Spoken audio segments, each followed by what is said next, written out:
4টা স্বায়ত্তশাসিত শিক্ষা প্রতিষ্ঠানের মধ্যে যে 3টা জায়গায় কিন্তু দেখেছি আমরা যে শিবির সমর্থিত প্যানেল, অর্থাৎ শিবিরের যারা সমর্থিত প্যানেল থেকে বিপি নির্বাচিত হচ্ছে। একমাত্র আমি হলো স্রোতের বিপরীতে গিয়ে এই সময় এসেও বিপি হিসেবে নির্বাচিত হয়েছি। তো আমি সেই নির্বাচনে আগ মুহূর্তে থেকে অনেকটা আলোচিত ছিলাম। আজকে হয়তো তাদের সাথে আমার সামনাসামনি দেখা হলো, এই জন্য তারা আমাকে একটু বেশি কথা হয়েছে।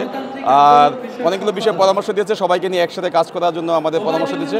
আমরা আমাদের সিনিয়রদের কাছ থেকে সেই পরামর্শ নিব। কোনো বিষয় পরামর্শ করছি, আশা করি আগামী যে 10 মাস আছে সেই 10টি মাসও তাদের সাথে একসাথে কাজ করবো এবং আমরাকে সফল কার্যকর জাকসু যাতে শিক্ষার্থীদের উপহার দিয়ে আমরা সফলতার সাথে বিদায় নিতে পারি। আমি সেই নির্বাচনে আগ মুহূর্তে থেকে অনেকটা আলোচিত ছিলাম। আজকে হয়তো তাদের সাথে আমার সামনাসামনি দেখা হলো, এই জন্য তারা আমাকে একটু বেশি কথা হয়েছে। আর অনেকগুলো বিষয়ে পরামর্শ দিয়েছে, সবাইকে নিয়ে একসাথে কাজ করার জন্য আমাদের পরামর্শ দিয়েছে। আমরা আমাদের সিনিয়রদের কাছ থেকে সেই পরামর্শ নিব এবং আগামীতে সবাইকে নিয়ে যাতে একসাথে কাজ করতে পারি। বিশেষ করে আমাদের ক্যাম্পাসকে নতুনভাবে বিনির্মাণ করার জন্য, ক্যাম্পাস বিনির্মাণের পাশাপাশি আগামীতে দেশের যেই আপনার রাষ্ট্রীয় ক্রাইসিস মোমেন্টে তখন যাতে আমরা ছাত্র সংসদগুলো গুরুত্বপূর্ণ ভূমিকা পালন করতে পারি তার জন্য তারা পরামর্শ দিয়েছেন। এবং আমরা বিশ্বাস করি শুধু ক্যাম্পাস না, দেশের ক্রাইসিস মোমেন্টও আমরা ইনশাল্লাহ একসাথে কাজ করতে পারবো।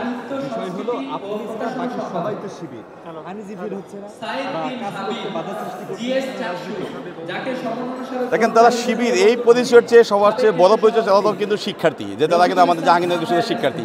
আমরা একসাথে বিভিন্ন সংগঠনে একসাথে যৌথভাবে এর আগে কাজ করছি। নির্বাচনের এক মুহূর্ত আমরা জুলাই গণঅভ্যুত্থানে একসাথে কাঁধে কাঁধ মিলে ফেসিবাদের বিরুদ্ধে লড়াই করেছি এবং ফেসিবাদের পতন হওয়ার পরে ক্যাম্পাস বিনির্মাণের জন্য কিন্তু আমরা একসাথে বিভিন্ন উন্নয়নমূলক কাজও করেছি এবং জাকসু বাস্তবায়নের জন্য আমরা জাকসু বাস্তবায়ন আন্দোলন নামে একই ব্যানারে কাজ করেছি।